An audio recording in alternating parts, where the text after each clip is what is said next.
잠시 소강 상태에 들어간 장맛비, 오늘 밤에 남부부터 다시 시작해서 사흘 연휴 내내 비가 옵니다.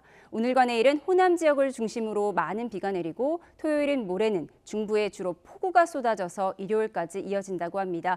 비 소식과 함께 폭염특보는 해제됐는데요. 취재기자 연결해 자세히 들어보겠습니다. 박소정 기자, 먼저 오늘 밤부터 내일까지는 남부에 비가 온다고요? 그렇습니다. 오전부터 서해상에서 발달한 비구름이 전남 서해안에 조금씩 들어왔는데 지금은 거의 내리지 않고 있습니다. 현재 레이더 화면을 보면 충남 전북 서해안에 비구름이 약간 보이지만 내륙으로는 거의 들어오지 않고 있습니다. 비 오는 시간이 이렇게 늦어지면서 내일 새벽부터 호남을 시작으로 오전이 되면 영남까지 비구름으로 덮이겠습니다. 내일까지 호남 서해안에 최대 100mm, 호남 경남에는 최대 80mm, 충청과 경북에 최대 60mm 비가 예상됩니다. 남부에 비를 쏟은 정체 전선은 남쪽으로 빠져나가면서 내일 저녁쯤 그칠 것으로 보입니다. 네, 그럼 토요일인 모레 중부에 강한 비가 내리는 건가요? 그렇습니다. 정체 전선에서 저기압이 발달하면서 비구름대가 다시 들어오는데 토요일 자정이 지나면서부터 중부에 시작돼 종일 전국 대부분 비가 내립니다. 기상청은 모레인 토요일 충남에 최대 150mm, 수도권과 강원 충북에는 120mm, 전북과 경북에는 80mm까지 비가 내릴 것으로 예상했습니다. 토요일은 이 새벽부터 오전이 고비가 될 전망인데요. 토요일 모레 새벽부터 오전 사이 시간당 최대 50mm에 달하는 매우 강한 비가 쏟아질 가능성이 있습니다. 이 비는 일요일인 19일까지도 이어집니다. 그러니까 사흘 연휴 내내 비가 내리는 셈인데요. 취약 시간대 강한 비가 예보된 만큼 어두운 시간에는 하천 산책로나 지하차도 등 침수가 우려되는 곳은 출입하면 안 됩니다. 비는 일요일 오후에 대부분 그칠 것으로 보이지만 지역별로 강수 편차가 큰 만큼 예보를 확인하는 게 좋겠습니다. 네, 경북 지역은 연일 극심한 폭염이 이어지고 있는데 비가 내리면 더위도 누그러지겠죠? 그렇습니다. 어제 경주와 포항 등 경북 곳곳에서 낮 기온이 37도를 웃돌았고요. 오늘도 경산이 35.3도까지 올랐습니다. 기상청은 비가 내리면서 기온이 다소 내려갈 것으로 보고 전국 대부분 폭염특보와 열대야주의보를 오늘 오후 4시부터 해제했습니다. 이제 제주에만 폭염특보가 남아 있습니다. 다만 비가 내린다고 해서 더위가 완전히 물러나는 건 아닙니다. 낮 기온은 다소 내려가지만 여전히 30도를 웃도는 곳이 많겠고 높은 습도로 체감 더위가 계속되겠습니다.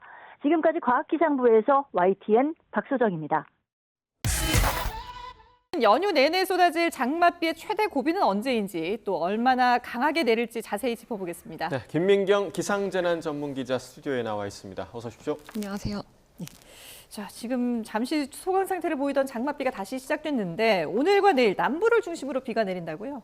네, 앞서 보신 것처럼 충청과 호남은 이미 비가 시작됐습니다. 레이더 화면 보실까요?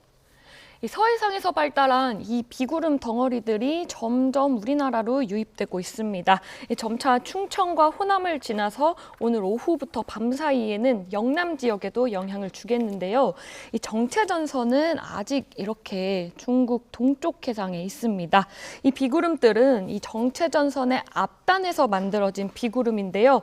지금은 이렇게 정체전선이 짧게 형성돼 있지만 점차 길게 발달하면서 우리나라 남부지방에 영향을 줄 것으로 보입니다. 네, 일단 오늘과 내일 남부지방에 내리는 비가 지난번처럼 좀 많은 비가 쏟아지는 상황은 아닌가 봐요. 네, 맞습니다. 지난번에는 충청에 이틀 동안 200mm 이상, 수도권에도 하루에 100mm가 넘는 폭우가 쏟아졌는데요. 이번에는 호남의 많은 곳이 100mm 이상, 충청과 영남은 최대 60mm 안팎으로 강수량 자체는 지난번보다는 적겠습니다. 이 비는 점차 영남까지 확대돼서 내일 저녁까지 이어지겠고요. 이후 밤 사이에는 곳곳에서 잠시 소강 상태를 보였다가 모레 새벽부터 다시 시작될 전망입니다. 네. 그런데 토요일은 모레 새벽에는 중부지방에도 강한 비가 내린다고요? 네, 화면 보실까요?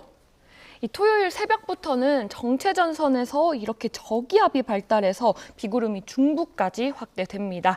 특히 이 저기압이 우리나라를 지나는 토요일 새벽부터 오전 사이가 이번 비의 최대 고비가 될 가능성이 큰데요. 이 시간대에는 이 수도권을 포함한 중부지방과 경북 곳곳에 시간당 최대 50mm에 달하는 강한 비가 쏟아질 수 있습니다. 그 옆에 보시면 현재 수치 모델마다 예측하는 강한 비의 집중 구역과 양과 강수량에는 차이가 조금씩 있는데요. 이 화면에 보이는 이 붉은색 영역을 중심으로는 이 토요일, 일요일 이틀 동안 누적 강수량이 200mm 이상, 특히 일부 지역은 250에서 300mm에 이를 가능성도 제시하고 있습니다. 네, 자 최근에 이게 비가 내리는 패턴을 보면 밤 사이에 강한 비가 좀 집중되는 경우가 많은데 그 이유는 좀 어디에 있습니까? 네, 일반적으로는 낮보다 밤에 이 비구름이 강하게 발달하기 쉬운 건 맞습니다. 이 밤에는 땅이 식으면서 공기의 흐름이 한결 안정되고요. 이 남쪽에서 수증기를 실어 나르는 바람도 더 강하게 불 수 있기 때문인데요. 이렇게 되면 이 비구름이 수증기를 더 많이 공급받으면서 강하게 자랄 수 있는 환경이 만들어지는 겁니다. 그렇다고 밤마다 강한 비가 내리는 건 아닙니다. 이 공교롭게도 최근에는 북쪽에서 찬 공기가 내려오는 시점이 계속 밤 시간대였고요. 이번에도 이 저기압이 발달해서 지나는 시점이 토요일 새벽부터 오전 사이 우리나라를 지날 걸로 예상되기 때문에 이 강한 비도 이 시간대에 집중될 가능성이 큰 겁니다. 예. 밤에 강한 비가 내리는 특징도 있지만 이번 비를 보면은 같은 지역인데 어떤 데는 비가 엄청나게 쏟아지고 또 어떤 데는 약한 비가 내리는 경우들도 있더라고요. 네, 아마 이번에도 그럴 가능성이 큽니다. 이 우리가 일기예보에서 자주 보는 저기압이 이 축구공만한 규모라고 한다면 장마철에 만들어지는 조금 전에도 보셨다시피 이런 작은 저기압들은 축구공 정도의 크기의 중규모 저기압입니다.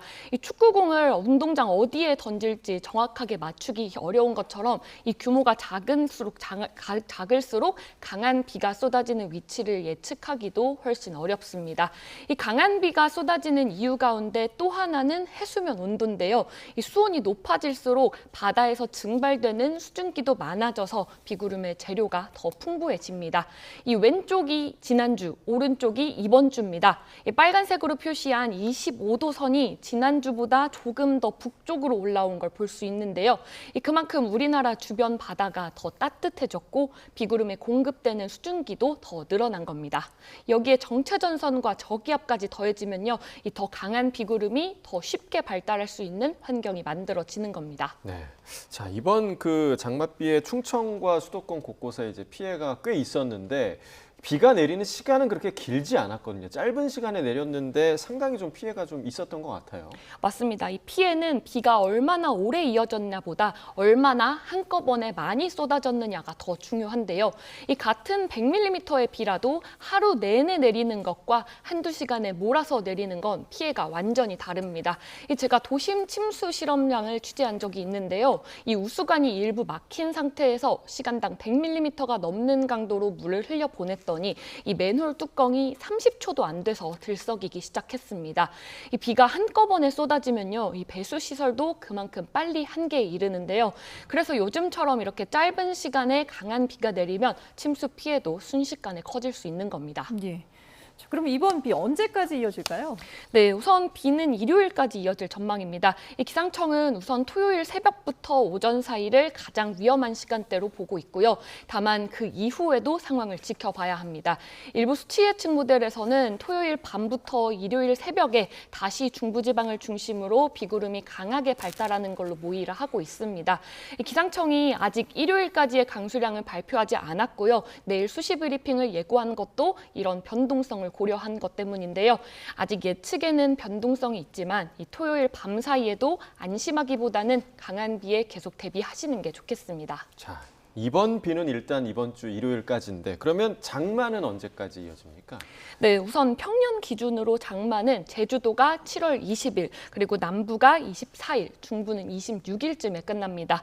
다만 장마 종료 시기는 해마다 다른데요. 지난해에도 제주와 남부는 6월 말에서 7월 초에 장마가 끝났지만 중부는 이 정체전선이 오르내리면서 7월 말까지 이어졌습니다. 이 장마가 끝났다는 건 정체전선이 우리나라를 완전히 벗어나고 북태평양 고기압이 한반도를 완전히 덮기 시작했다는 뜻인데요. 기상청은 오늘 브리핑에서 아직 그런 신호는 나타나지 않고 있다고 밝혔습니다.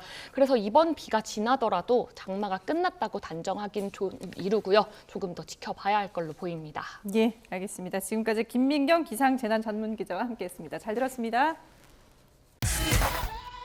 지난밤 중북부에 물폭탄이 쏟아진 뒤 낮에는 경북지방을 중심으로 35도를 웃도는 초복 더위가 이어졌습니다. 주 후반에는 다시 장맛비가 내리며 날씨 변화가 커지는데 전문가들은 태풍이 열어놓은 수증기 통로가 극한의 날씨를 부추기고 있다고 분석했습니다. 정예훈 기자가 보도합니다. 지난밤 중북부 지역에는 짧은 시간에 많은 비가 집중됐습니다.